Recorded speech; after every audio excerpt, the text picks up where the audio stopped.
Well, everybody, welcome to Economics with the Honorable David M. Walker. I'm your moderator, Nick Palavita, and today we're going to be discussing a interesting topic that's not really focused tremendously on economics, but does have an economic bent to it. And here's the question that was posed on our Pod TV LinkedIn poll last week, which well over 1,000 people responded to, about 1,200. Should gun owners be required to carry insurance? In other words, the theory is, there was this Maine killings, which we all remember. And as a lawyer, okay, now everybody's dead. Who's going to pay for all this stuff? And if it was a personal injury, wrongful death, you go to the automobile policy, you go to homeowners policies. But if it's a gun death and there's no policy, who pays for all the victims? So anyway, we're going to look at that. By the way, Pod TV LinkedIn poll, 55% said yes, 45% said no. So it's kind of a split among whether or not they should be required to carry insurance. So with that, we're going to go into the Mediterranean. I wasn't sure if he's going to show up today, and bring in the Honorable David M. Walker. Where in the Mediterranean are you? Where in the world is Carmen Sandiego or David Walker? I'm headed to Sicily tomorrow. Right now, I'm between the Balearic Islands and Sicily. I'm looking for the U.S. aircraft carrier task forces. We got a couple, but they're in the Eastern Med, we're wrapping up 10-day vacation cruise, if you will. But I can only be with you a few minutes. But if it's okay, Nick, I'll kick off a few comments. Sure, go ahead. Your question. My answer to your question would be no, should be required. But really what you have now is you have some jurisdictions, I think, for example, San Jose, California, that is requiring anybody who owns a gun within their geopolitical jurisdiction that they must buy insurance. And I think that's one way that they're trying to hedge against the Second Amendment fight. In the interest of full and fair disclosure, I do not own any handguns. But I do own an AR-9 rifle for defensive purposes, which is locked up in my home. Much less powerful than an AR-15, much cheaper, much shorter distance range than an AR-15, purely for defensive purposes. Now, we do have homeowners insurance. We also have, a supplemental policy, to be able to cover other types of liability, but they obviously have limits. And so, one of the questions is that depending upon what would end up happening, you could far exceed the limits that would be associated with a wrongful death. It's not clear to me what they're trying to get at here, but I'd be interested to hear from others. Right. And I'd be interested to hear from others too. And since we have our panel here, I'm going to bring them on. First of all, a member of the Mega Society, which is the top 1 out of 1 million people on IQ tests, also a writer for Jimmy Kimmel Live. We're going to bring in Rick Rosner from Southern California. And then from Northern California, we have the head of the Eid Foundation, a FIDE chess master also, Jim Eid, and we can get their opinions on this. This came in from, we also have Sasha Starr coming in from Canada. So we have all these three. So here was the question, and we'll pose this to Rick since he was first up. Should gun owners be required to carry insurance? I didn't know they required that in California, so it may be a moot point. So when it comes to anything with guns, it's what you can achieve legislatively. And right now we're at a legislative stalemate about non-controversial things because the U.S. House is not really functional right now. But with guns, the cows are all out of the barn. You've got about 450 million guns among 1/3 billion Americans. So well over 1 gun per American, though only 1/3 of Americans are in gun-owning households. So I mean, so yes, some states may pass individual things, but in terms of national policy, that making gun owners carry insurance is not achievable. Yeah, we'll go to Northern California. Jim Mead, what are your thoughts on this issue? Well, first off, I wanted to say I'm traveling too. Just held the first ever senior women's chess championship. And Nick and Sasha will know the winner, women's grandmaster Angelina Beloskaya. And she pulled it out in a stunning fashion. She was totally lost in the last round, but managed to come back and win and we were thinking of all tiebreakers and all this kind of stuff, but she made it simple for us. So it's not a Barbie shirt. Just for the I'm record, sorry, you David, didn't compete. Just I for the did record, not. You were one of the competitors. I was not, and I did not have a rooting interest publicly. I was providing commentary, and I was the primary sponsor of the event. But the organizer, Elizabeth Shaughnessy, is the picture on here, and she's a marvel. She built a building dedicated to chess in Berkeley, and when she started doing this years and years ago, I told her she was nuts, that it couldn't be done, it was too expensive, and she did it. So tip of the hat to Elizabeth Shaughnessy and all the women competing for the first ever U.S. Women's Chess Championship. And a question of gun control, I think David is just defined what a responsible gun owner is for us. And I think that David is not the majority of gun owners. So we have to think about the people besides responsible gun owners and what has happened in this country recently. And you take your pick of the horror that has been visited upon this country. You can go to, all sorts of different places, Texas, Buffalo, you name it. There has been some sort of horrendous gun death and caused by sometimes mentally unstable. So yeah, gun legislation has got to be on the agenda. And if you're part of a well-regulated state militia, I got no problem with you owning guns. But otherwise, I think it's more of a privilege than a right, and you have to have some sort of license, maybe insurance. These are not unreasonable demands upon someone who has a life, deadly, can carry a deadly weapon. And our country has seen how the lack of legislation has resulted in horror. Thanks. Yes, David. For the record, you do have to have a license. Some people who have guns don't have licenses because they didn't buy them legally. That's part of the problem that you have is law-abiding citizens and they end up buying guns purely for defensive purposes, might comply with the law, but there are plenty of other people that don't. In addition, as we've seen recently, we have red flag laws, the yellow flag law designed to try to keep guns out of the hands of people who represent a risk to themselves and a risk to society. But unfortunately, those laws don't always work, as was clearly the case in the recent tragedy in Maine. Yeah, we'll go to Sasha Starr from Canada, which from my understanding has very strict gun regulations. What are your thoughts about having people that have guns carry insurance? Sasha. I think that the gun lobby in the United States is so strong that unless there will be absolutely drastic development in the gun violence, for example, what's happened if every single day except Saturday and Sunday, there will be killing in schools, God forbid, and hundreds of children will be killed. Every day, Monday, 100 children killed. Tuesday, 150. Wednesday, 125. Thursday, 200. Friday, and it goes from week after week after week.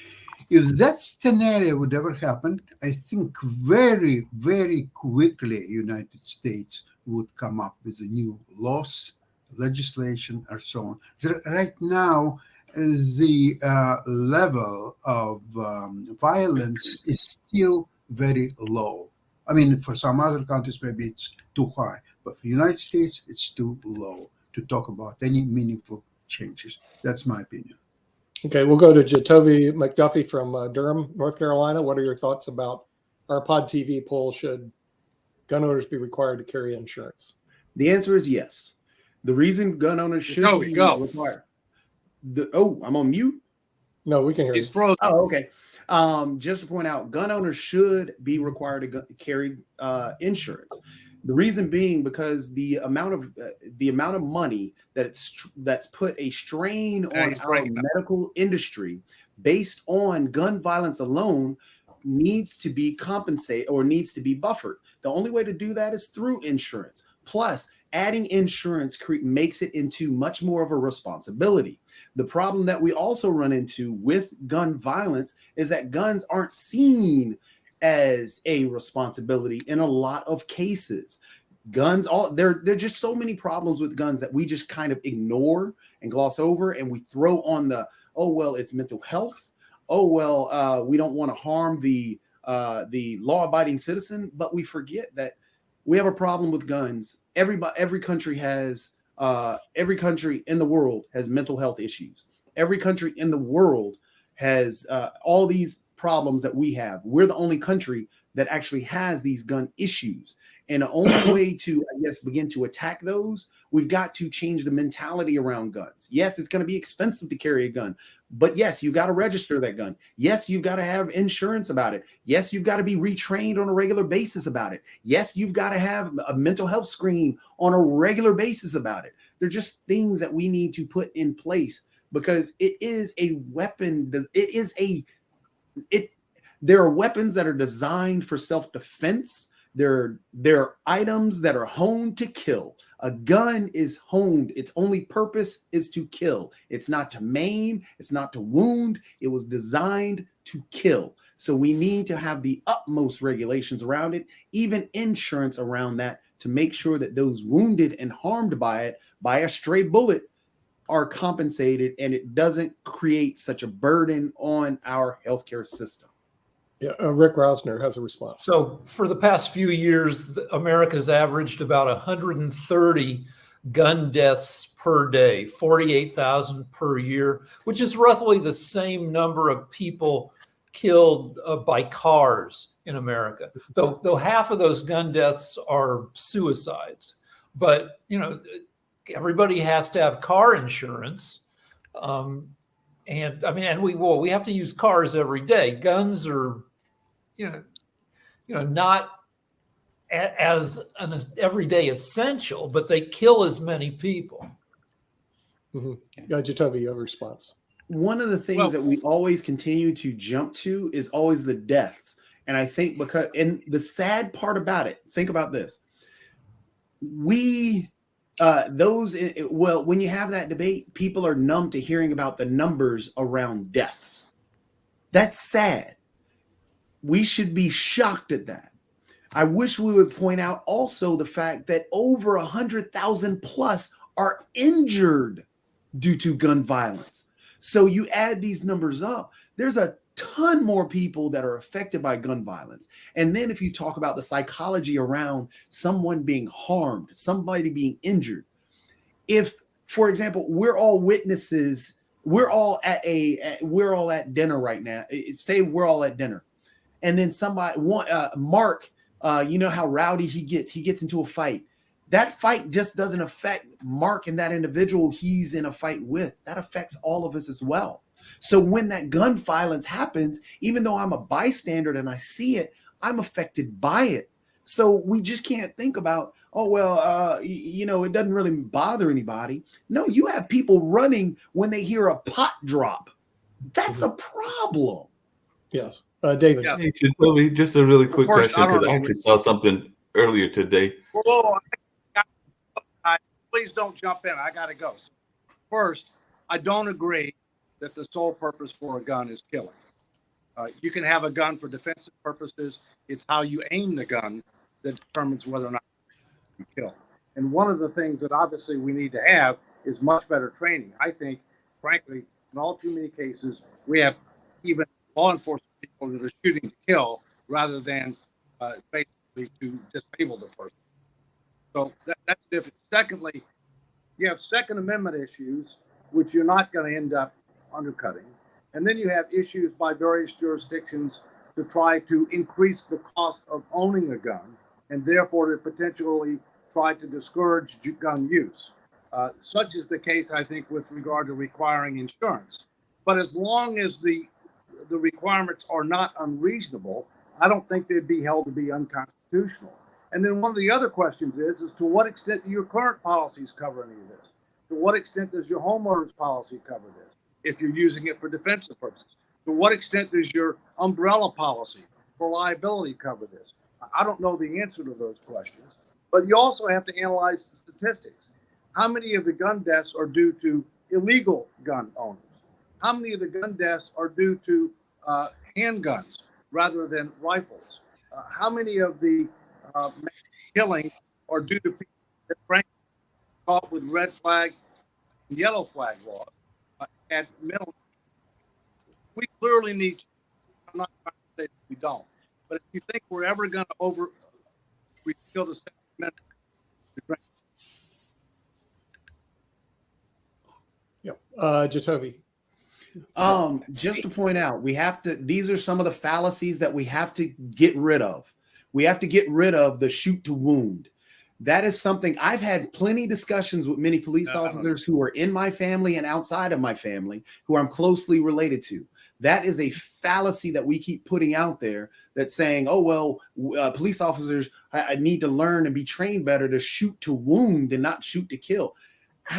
That's just an impossibility. That's, you're using a gun to kill. You're using a gun to, self-defense, but a gun was honed and designed to kill. It wasn't a hammer. It's not a knife. It's not anything else. It was honed and designed to kill in the most efficient way possible. So we have to get rid of the fallacy that, okay, well, we shoot to wound. Well, we got to train better. And then we also have to realize that, yes, it is for self-defense. Everybody understands that people feel that that's a defense thing, but you also got to train that there are other ways to self-defense. The best actual form of self-defense, you can have a pet. A dog is actually a better self-defense tactic than an actual gun because you're not going to be turned on by your own dog. You're going to be turned on by the gun that the individual takes away from you. That's one of the statistics that they talk about with women actually owning guns, is because that is also a safety risk because the perpetrator ends up taking the gun away and utilizing the gun on the individual. So there are a lot of problems that we've really got to be honest about when we have these gun discussions and gun talks, because there are things that we get so emotional and so tied in, and I'm going to dig into Second Amendment. You can't take my gun away. We got to get out of that and have a legitimate discussion. Right now, guns are the number one killer of kids. So are we saying that we can't do anything about it? We can't make the red flag laws are only in 21 states right now. We can't make that fully across the board. The statistics, we're going to get so petty and picky over handguns and this. Well, technically, if we want to get that petty, handguns are the only ones that are protected by the Second Amendment based on the Supreme Court ruling that Scalia brought about years ago. So that is the only actual one that's protected by the Second Amendment. So when we complain about assault rifles and all this, that we can't have that, it's not protected. The only thing, and then when we look at statistics, when they removed the assault rifles ban, guess what happened? Mass shootings skyrocketed. But no, we don't want to talk about that because, I want this gun. You're going to take away all my gun. That's ridiculous. We have to have a legitimate discussion and take away the emotions and look at the problem and stop running from it. Mark. Thing and everything. I think you muted me. There we go. There, a couple of things that I was getting ready to say, and all along those lines is one. I agree with what Toby said because I actually have a cousin that is a GBI officer, and he actually raised the same point that Jacoby raised because he actually told me that this whole notion of shoot to maim is a non-starter because a lot of times if you shoot to maim and all in that space, they will oftentimes be very much up on adrenaline, and you can actually put yourself in greater danger and all along those lines. So that is something that my, like I said, cousin Johnson brought to my attention. It was actually doing one of our famous cases. I think it might have been Trayvon Martin or one of the others, and all along those lines. So definitely that is something that I think we need to be aware of and be having the conversations about. And also to your other point, a lot of times we leave, if we have guns, them in unsafe places unsecured. There are a number of PSAs that talk about that because oftentimes kids are naturally curious and they will go investigate. And if they are not secure, then that is where we oftentimes will find kids that get the guns, and then we'll find a use for the gun and all in that space. By the way, Jacoby, I have seen some dogs turn on their owners and everything. So I'm not just I 100% agree with that comment and everything, but it's not as dangerous as the guns and all along those lines. But I did have a question for everybody, including Jacoby, based on something that I saw earlier today and all in that. And that is, with the gun violence, there is this notion of putting out in the paper the homicide, the victim's name, and the name of the person that was accused, and in some cases even convicted and everything. I saw that recently here in our local paper. They literally have a triangle homicide watch where they would tell you when the homicide happened. I think there were 2 here in Durham over the weekend and all along those lines. So I just wondered, does that help the cause or does that hurt the cause? Because I'm thinking like that might actually be in some ways a deterrent, but in some ways it might not be all that great for the greater cause and everything in that space. So any thoughts around that, both Rick and Jim, and even Rick Rousner. So yeah, everybody's in their information bubble. I don't. Few people read the newspaper. It's the newspapers are like landlines. They're for older people at this point. One thing that Second Amendment people like to say is enforce existing laws, and that is one area where we could do a lot better. Everybody in that town that had had contact with the main shooter knew that he was building up to kill a ton of people, and nobody was able to, or everybody dropped the ball. Uvalde, where they took an hour to go, I mean, that's not a law issue, that's a chicken shit law enforcement issue. They took an hour to go in because they were afraid of the guy's AR-15. But there are plenty of laws on the books that are enforced haphazardly, and we could do a much better job with that. Mm-hmm. Yeah. See, I do tend to lean toward what Jacoby says, at least my analysis.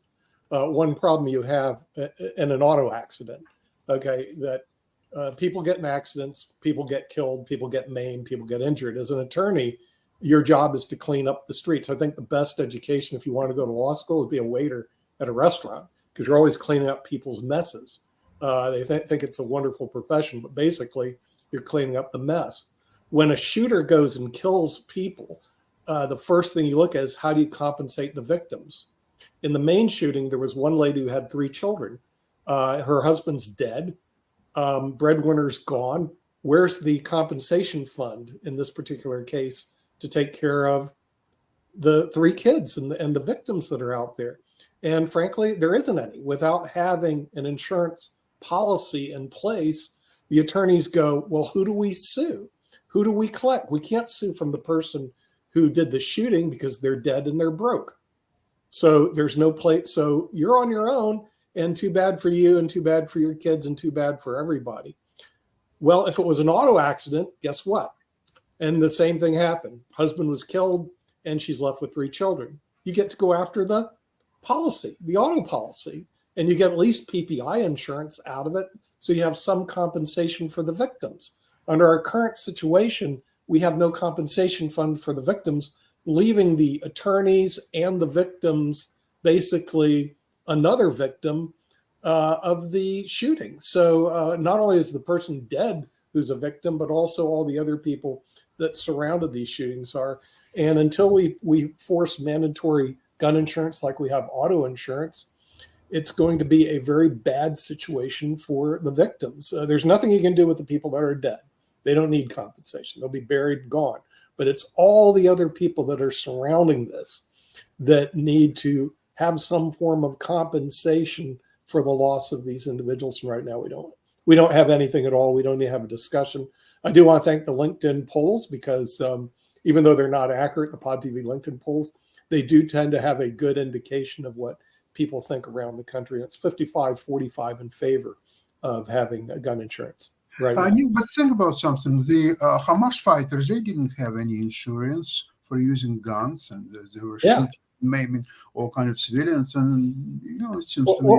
Well, I mean, but they should have. I mean, but you remember the Hamas fighters that came across the border and stuff like that. This is what we call a terrorist. See, even if you do create a policy where you have to have gun insurance, trust me, not everybody's going to buy guns. You're going to have uninsured gun owners. Like, no kidding. Even today, lawyers face what they call uninsured motorist. You think that person who just rammed you in a car has insurance. They don't. And so you actually have to carry, believe it or not, uninsured motorist insurance, because not everybody who's on the road today will actually have an insurance policy. But what the insurance policies do, it creates a fund for the victims, because look at the Maine shooting. Okay, all those people are dead. They're no longer victims. They're dead. They're buried. It's over. But all the people that are alive, the family members, the children of the family members, the children of the people that got killed, these are all victims that there is no compensation for. The attorneys are going, okay, can we go after the homeowner's policy? Well, maybe not. It doesn't cover it. Okay, can we go after? Well, there is no policy. Do we have to sue the city of Lewiston? In other words, now all of a sudden they're in some really tough litigation. Who created the fault? Is it the city? Should they sue the department? You created a situation where it's quite possible. Damonam injuria, wrong without a remedy. A wrong was created, and there is no remedy for the victims without having an insurance policy. But currently also, there's no conversation in the United States about forcing gun insurance on gun owners, and I think that's wrong. They should be mandatory gun insurance. Yeah. Jim is next. Yeah, Jim's up. Oh yeah, Jim Mead. Sorry, Jim. You're next. All right. Yeah, what I was trying to say earlier is that, my point about we require licenses was not to indicate that we don't. We do. And this is not an infringement on your Second Amendment rights. So throw that argument out. And insurance falls in the same thing, as long as it isn't punitive. It's not a Second Amendment question. And so why would we want this? Of course, there are criminals. Of course, none of our legislation is going to do away with criminals. What we're talking about now, we're bringing up Maine. Well, what about Buffalo? What about the elementary school kids that were killed in Connecticut? I mean, we can list them one by one, and they're all horrific.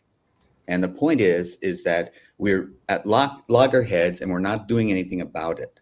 And we need to get our acts together and do something about it. And what is that? Well, why would insurance help? It's some of the things that Nick pointed out that would help. But another thing was insurance companies don't want to pay claims. So they would all of a sudden be a legislative force with sensibility. Excuse me. And once you get them on your side, then you have some balance. So some of the politicians that are being influenced by gun right owners and gun right advocates, they would be offset by insurance advocates. I'm familiar with that lobby. Pretty good lobby. But you also brought up another. I wasn't finished, but go ahead. No, go ahead. One point is accidental deaths. Believe it or not, they do take place through guns. My cousin accidentally killed his. That wasn't my point, Nick. I want to finish my point. Hey, let him finish his point. Yeah. The other thing is when we have these acts of violence, these gun violence, Toby touched on it. These are traumatic events. It's not the number of deaths that we talk about. It's all of the families that are related to them. And all of them have experienced the trauma that will influence the rest of their lives. So when we're tabulating numbers, don't forget you're undercounting by an order of magnitude. Okay, thanks. Yep. Thank you, Counselor. Rick Rosner, you have something. So we should look at the AR-15s, the AK-47s. 60 years ago, there were 0 of these in private ownership in the U.S. Now there are about 17 million of them. And those things were developed to be, war weapons to not just kill, but to create devastating wounds, because in war, you want to create wounds in your opponent that require 3 or 4 people to drag that person out of the battle and to give them care. And so these weapons, you might focus on them for carrying extra insurance. There are types of weapons guns that are illegal, Tommy guns of the 1930s, fully auto machine guns. So you can do things at some point, and nobody's calling for Tommy guns to be made illegal again. Just to point out, there are people who are, because you still have people fighting to this day, those same gun rights activists. Like, a gun deserves a right. It's an item. I'm not a chair rights activist. That's crazy. So the people, there are people who are diehard into gun rights and are begging for the Tommy gun and are begging for all guns to be, not regulated and all this and that and the other thing. I mean, yes, they're the extremes, but again, to get back to what Jim was talking about, Jim, again, yes, the insurance will balance it out. And then what Jim is talking about is, yes, we really have to have a serious conversation about it, and I'm glad that's kind of what we're going through here, and not getting into the fallacies and the law-abiding citizens, and because these are all things that are, they're going to come and take your rights away. I'm not taking your rights away. Just to register your weapon so we know if it's stolen, then okay.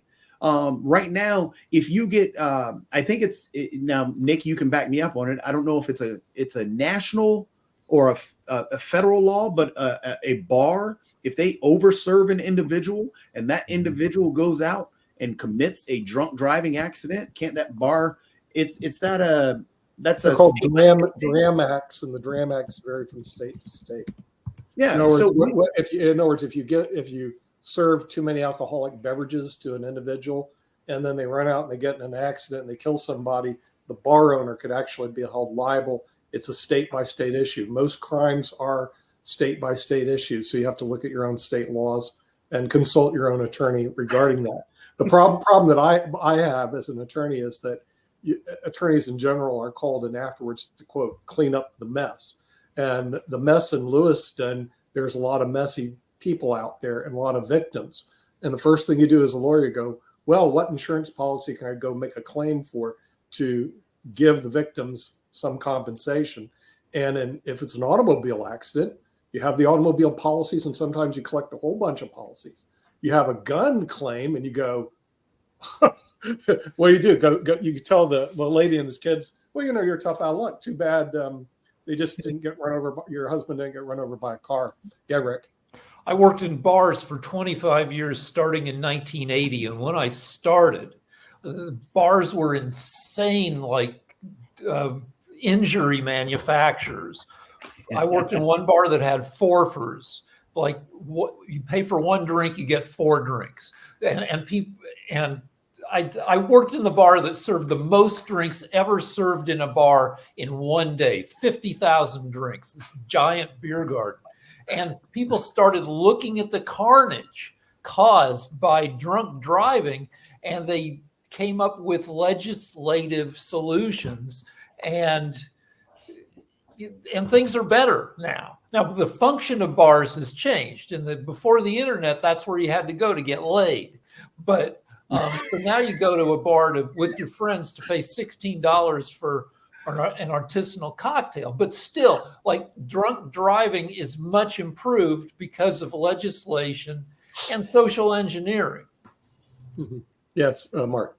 Yeah, I had a question for you, Nick, because it's something that I was part of when I was traveling and actually managing a music group, and we went to Ohio, and I didn't think that these things still existed. But what is the legal right of folks that are actually literally giving away guns? Because one of the things that I've always been curious about is, and I know it happens here in North Carolina, it happens in a number of other places, is this notion of a gun raffle. So literally they will raffle off a gun and all in that space, and apparently it's legal and all in that space. I don't think that they necessarily check the person that wins the prize and all along those lines. So because I actually just looked it up to make sure there wasn't something from back in the 80s that wasn't happening now. But even the NRA was literally doing a NRA sweep gun raffle, and there were some other ones that I saw that were in the year of 2022 and 2023. So apparently it's a popular fundraising effort that you can literally raffle off a gun, and I'm thinking that the winner might not even be criminally checked. So is this something that we need to look at as well? Because apparently there's the allure of winning a gun in a gun raffle. Yeah. Well, again, most laws relating to crimes are state laws. So you have to look at your individual state laws. Federal crime laws are actually far and few between. But what the conversation is in terms of getting car insurance, which everybody carries except the uninsured motorists, the people that actually don't carry it because they're just scofflaws. In the world of guns and gun violence, which if 130 people a day die of gun violence, there should be a victims compensation fund, or else basically gun insurance, just like you have automobile insurance to compensate the victims. Because what happened in Maine, there are a lot of victims out there. Their spouses, maybe not even children. Somebody died and the spouse relies on them for their living, and that person was the breadwinner. Now, where do you go to be compensated so that you can live the rest of your life? And there are quite a few victims that take place in this country every year, and we do mandate automobile insurance for everybody who drives an automobile. We don't mandate gun insurance for everybody who owns a gun, and there could be accidental discharge. If these AK-47s and AR-15s are out there, Rick, then what happens is they buy insurance too, but their rates will be higher, assuming when the actuaries do their statistics, see that the death rates are higher on those types of weapons than there are other types of weapons. So the insurance lobby, the insurance industry is really good at assigning risk and loss. Yeah, Jim. Rick, I think you had your hand up first. I'll go after you. No, go ahead. I have to remember what I was going to say. Well, I think the whole insurance argument, comes down to, can we get legislation and get the insurances on our side? But let's get real here. As a white male living in the suburbs, what we thought. I'm saying this generally because I can talk about my cast. We thought this gun problem was really inner city Black problem. We didn't, it's not going to affect me. So if Black people are killing Black people, what do I care? And so if we get real about this, we're now seeing it affecting white communities, white elementary schools, and all of a sudden there's more outrage. So let's connect the dots here, and it's not something we can ignore anymore. Just even if you're one of those people that doesn't care about what's going on in the urban environments in our country. Thanks. Oh, by the way, before we get to Datovi, another lobby that you'll get to join you if you get this insurance pass is ALTA, the American Trial Lawyers Association. It's one of the strongest lobbies in the country. In other words, because the reason they'll favor this is the trial lawyers make a lot of money off the settlements of. In other words, as an attorney, you're going, well, gosh, if they actually pass this law, yeah, we'll get the victim's compensation, but I'm going to get 25 to 33% of the amount that goes through as my commission. So you'll get all the American Trial Lawyers Association on your side. Without any of us suffering. Without ever suffering. Right. Jacoby? Pass a mandatory insurance law, like no kidding. I was just gonna say, Jim, on that get real part that you were talking about. Well, think about when the gun laws really picked up. Was around the time when more African Americans started picking up guns. So yeah, there is a racial tinge to it, but also gun laws do affect the Black community, and there are gun owners who are Black, and so yeah, it does affect them as well. But the problem is, again, we get tied into these fear tactics, and even in the Black community, we get tied into these fear tactics that hey, I'm going to need a gun because I'm going to need this AR-15, or I'm going to need this Bushmaster or whatever, because who's coming after you? The mob? What gang? I mean, half the time these individuals live in great neighborhoods who have all these 50,000 guns, and then the first thing that they run to is I can need it for self-defense. Well, you've never used it, and you go out here just to shoot anything under the sun, and you can't use it for hunting. So yeah, I mean, insurance is a must, and I think that would cut down on a lot of the extra, the 50 instead of somebody buying one gun saying, because okay, one gun, I can hear you, you're saying you're for self-defense. 5, you're not using that for self-defense. That's an obsession. And then Mark, you touched on the gun giveaways. That's part of a sickness that we have in our country around guns, that gun idolatry, where it's an actual religion and not an actual, responsibility. So to Toby, along those same lines, I was actually going to read the tease and hopefully it'll come on and everything along those lines. So you mean to tell me that you're not going to be going and trying to get one of these lovely, hottest guns, greatest gear, and all of that? Because this is actually the NRA raffle that is currently taking place. As you can see, there's all kinds of great guns that you can go get and everything along those lines. So this is literally what they are raffling that trophy off. on your wall. Put it in bikinis and you got an ammo-sexual. I got to get that image out of my head. Well, I mean, the thing is, if you're in the country, I mean, I used to own a whole stack of these guns. I had 22 shotguns, 357s, 44 semi-automatics, 22 semi-automatics, you name it. Because you're in the country, yeah, you go hunting and shooting with it. Okay. If there was gun insurance, it would cut down on the amount of guns I would own because I'd have to pay premiums every year and the type. I mean, seriously, the 45 semi-automatic was a great gun, but probably a very dangerous gun to just carry around. Same with 357. So what would happen is I'd go, do we really need all these guns if I had to pay insurance premiums on each one of the bloody guns that I own? So and frankly, I had people come by my house. There could have easily been an accident. Somebody could have got killed, because they just pick. So many people came by. Oh, I know how to use these. They literally would point loaded guns at me. I'm going like, dude, don't do that. And yes, my first cousin did kill his best friend accidentally when they went out hunting and they were cleaning their guns. This happens quite often. And then all of a sudden it discharged, didn't know it was loaded, and boom, blew the guy's head off. I mean, so things like that do happen, and we do not have gun insurance for the victims. But go on, Rick. The average gun owning household owns 8 guns, which is fine if you like guns, except that the deal is that it's the more guns you have, the harder it is to keep track and secure each gun, especially if you have kids in the house.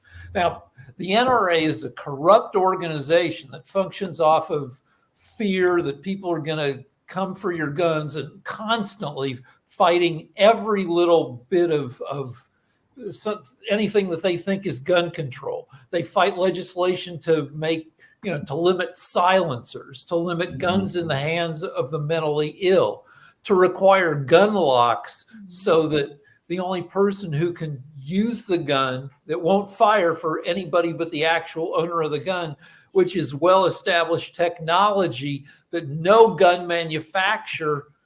major gun manufacturer will put on their guns because of the hate from Second Amendment people.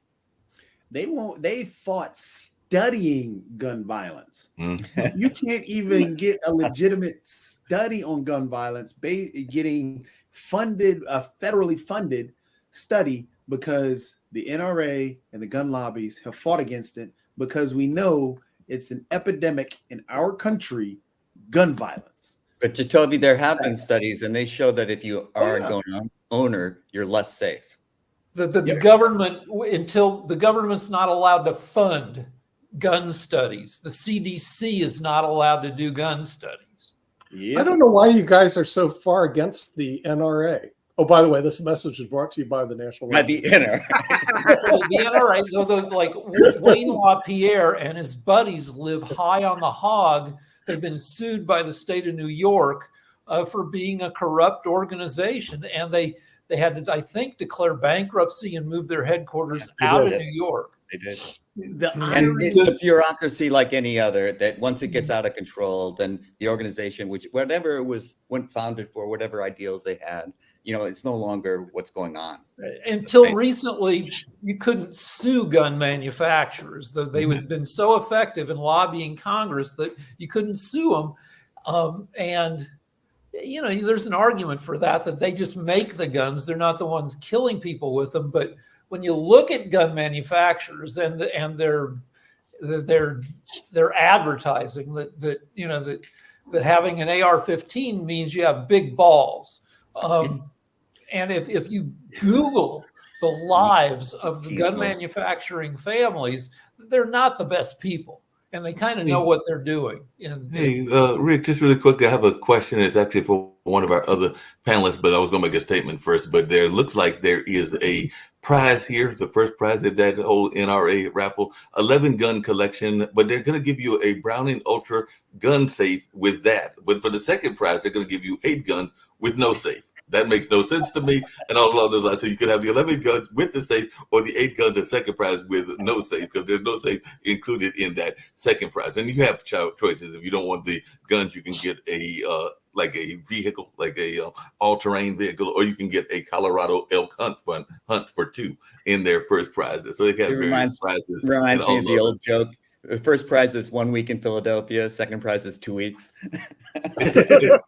Exactly. But my question that I was going to ask, and this was actually toward Sasha and everything, was we're talking about the NRA, and a lot of this conversation is the conversation that goes on here in the United States. And as one that has not visited, even though I do have relatives in Canada enough, is the NRA have that same kind of presence in Canada, or is it a less of an issue? Because I know y'all still have the Mounties and other things that are going there, but is the NRA active in Canada?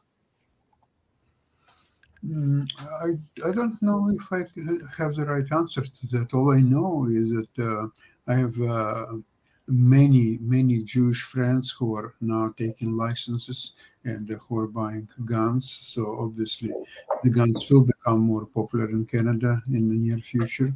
But I had a question to Nick. You have apparently 8 different rifles, and if there would be an insurance, then probably you would sell half of those, right? If not more.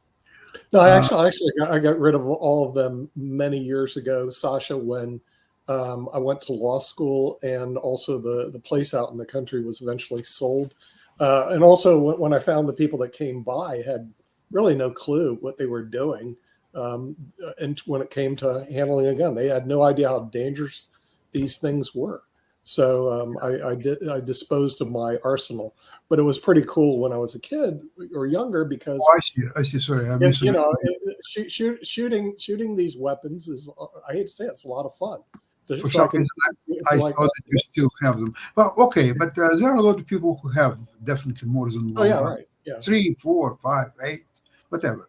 Sure. So if this legislature about mandatory insurance, many of those people would but would choose to sell at least half their collection. Don't you think then the prices on secondary market for used guns would drop next to zero because there will be too many people wanted to unload their collection or part of their collection, and very few people would be willing to buy them. Yeah. By the way, the license, modern economy there. No, but I'm wondering to insure the brand new gun and used gun, would it be the same rates? Probably not. I don't know. Well, they say the insurance industry, because there would be bidders on those, would set the rates just like they do in automobile insurance. You have a lot of companies compete for your automobile insurance today.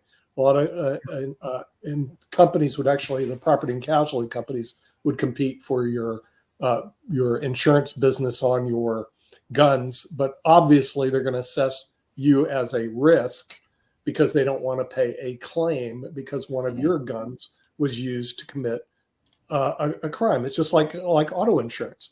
Exactly. They inspect you to make sure that you are a person that is a risk for them that they don't have to collect on. But, so there could be implications that the insurance company can raise their prices for your. They can. In other words, let's say if you're a gun owner in Podunk, Nebraska, and you have 8 guns, your liability is probably a lot less because you're living in the middle of nowhere by yourself. You have 8 guns, the insurance will be relatively inexpensive. You're a gun owner. Yeah, but I'm, you're I'm a gun owner- apologizing to people of Nebraska for you. Yeah, but let's see if you're a gun owner in, let's say, Philadelphia. I'm gonna pick on that. Okay. And you have the same 8 guns. Okay, the insurance is going to be a lot higher because the insurance companies are going 8 guns in Philadelphia. What are Yeah, we that's using? asking for it. What do you need 8 guns for? There aren't that many buffalo in Philadelphia. You see what I mean? So the insurance industry is not stupid when it comes to actuarially determining the cost. But either case, if there was an accident in Nebraska or an accident in Philadelphia, somebody got injured. Now you have a fund for the attorneys and the victims to go to get compensated, rather than they're sitting there going, do we have to sue the city of Lewiston? Do we have to sue a first responder?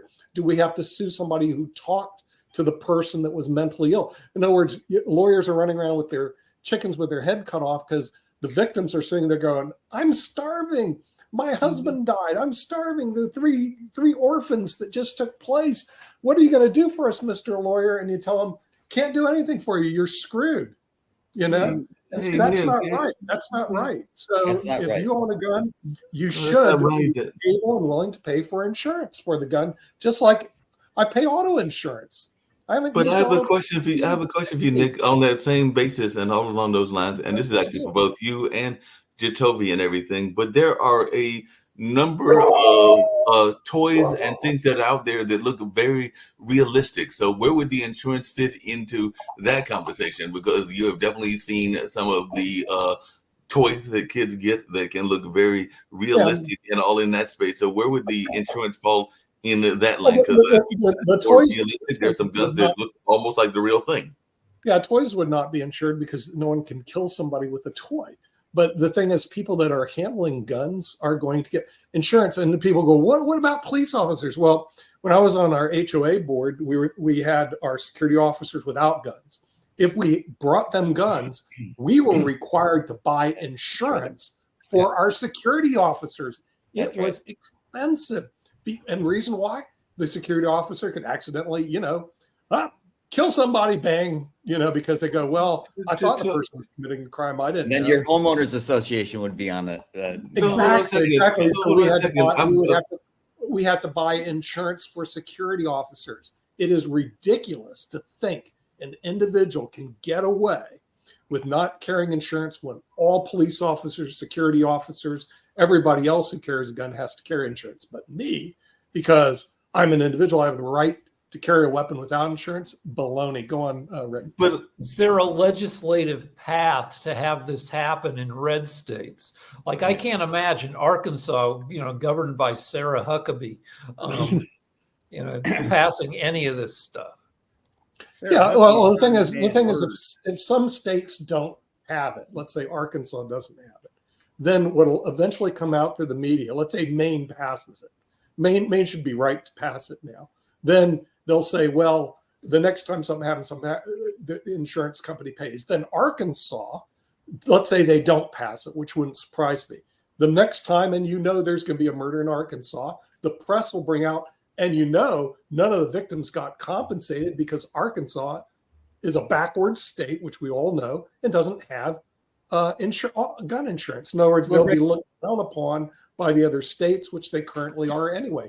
In other words, where was Columbine? Where to live? Arkansas will not be on your bloody list. Where was Columbine? Colorado. Columbine was in Colorado. See, Colorado could have passed this a long time ago. Right. Every state has the right and should pass it. And if Maine doesn't And pass Connecticut it, should. Colorado's had a ton. Colorado had the Batman murders. Colorado had the King Super grocery store murders. You're right. But every state's had a bunch. Yeah, right. Yeah, but the thing is, do they have an insurance policy to cover the victims? Probably not, even in Colorado, because people would rather talk about solutions than finding solutions. And this is one solution, at least for the victims. That is. No, it's the lobby, Nick. It's the lobby, and that's why we got to get the insurance lobby on our side and the trial lawyers on our side. Yeah, well, you would get 2 lobbies on your side, Jim. Right. And then you're going to get. And you're going to get legislation passed. Let me tell you when Alta will come on board. The minute, let's say they had this in Maine, and now the PI attorneys would be all over it. Oh, you got injured in a gun accident, call the law firm of James and Yeah. Jones. Like, ring, ding. Okay. 'cause Smith the and thing is- Wesson, the law firm. yeah, because law firm gets a commission on it. Ding, we'll get a policy, we'll get collection for you. When that happens, then all the Alta attorneys will start lining up in favor of this, and you're going to see a change in how guns are handled in the Hey, United Nick, would you collect money as Alta they is a shoot very in this? powerful lobby. Don't underestimate them. You know, Hey, Nick, American would you get trial lawyers. claims? Would you get claims if the guns were like those guns right there and everything? Because, like I said, those are Can't see them actually yet, Mark. They're air. Yeah, right. Well, the thing is, see, they would have different insurance rates, but see, these are if these are toy guns, they would be excluded because they don't have any possibility to injure. or Well, they kill sure anybody. do So- look real. Most of they them. just Yeah, don't they don't do they look look real. real. Those The are only toy guns, and they look very difference real to is me. The only danger of these is you get shot by somebody who has a gun, thinking you have a gun, and you don't. Yeah, You that's just have the a toy. point. Or I have That a was heart kind of the attack point I was and somebody making. points it at me. Yeah, but these do look pretty bad, Mark. I can tell you that. Yeah, Rick. I imagine a future in which we're safe from gun violence. And what happens is scientists figure out a genetic tweak that turns our skin into Kevlar. Just at the Yeah, time we're I- safe. yeah. You know, I don't know what the future is going to be, but right now, all I see is people doing the same thing over and over again, expecting a different result, and they haven't even brought up the idea of gun insurance. And I didn't hear any. I heard about the victims, but I didn't hear anyone say, "Well, the attorneys are going to file suit against the, John Jones Insurance Company to pay the claim for the 3 young children that have to now grow up without a father and without money to provide for Oh, them." you're- Jim, and We Nick, heard a that's lot a of different- talk about this after 9/11, the Victims' Compensation Fund. There was a lot of discussion about how much each victim's life was worth, whether a Yeah, it's- stockbroker's life was worth more than a janitor. But rather than that, when you have insurance, they basically tell you what your life is worth. Yeah. You Yeah. know, They if do you're the injured in an actuarial auto studies. accident- What? Yeah. But there should be talk of we don't hear the costs. Like Yeah. Uvalde, where the kids got killed, they have to build a whole new school because that other school is just tainted with the deaths of those. And Yeah. that's, what is that? $12 million just for the school, not to Yeah. mention, the lifelong damage to the families. We don't hear any of the numbers involved. And Right. you're right. We should hear more about how much the 18 murders in Maine, plus the people wounded, will cost the families and the city over the next 20, 30, 50 years. And it's got to be like, I don't know, over $50 million. Yeah, it's in You're right. millions of dollars, and that's the reason it was on economics with the Honorable David M. Walker, and it's also the reason we're out of time. And we'll see you next week with another major economic topic. Until then, have a good week. Bye bye.